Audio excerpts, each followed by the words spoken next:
இப்போ பார்த்தீங்கன்னா காய்ஸ் ஒரு டியூபு, ஒரு டேப்பு, ஒரு பலூனு, ஒரு துணி தைக்கிற நூல், இதை வச்சு பார்த்தீங்கன்னா இப்போ ஒரு ராக்கெட் செய்ய போகிறோம். வாங்க பார்க்கலாம். முதல்ல இந்த மாதிரி கட்டிக்கோங்க காய்ஸ். டேப் போட்டு அப்புறம் இந்த நூலோட முனையை எடுத்து உள்ள சொருகிக்கோங்க காய்ஸ்.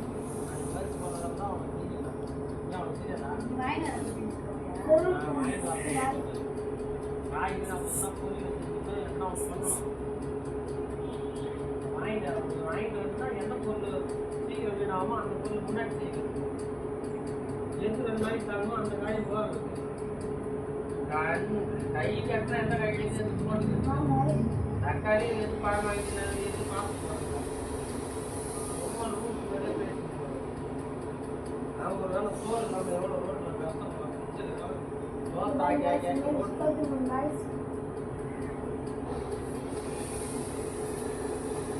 அதை தவிர வேற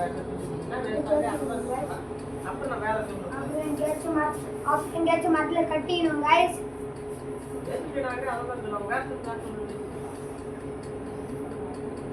அது ஒரு நாள் சொன்னா பரவாயில்ல. உங்க அண்ணன் அம்மா வரைக்கும் எடுத்து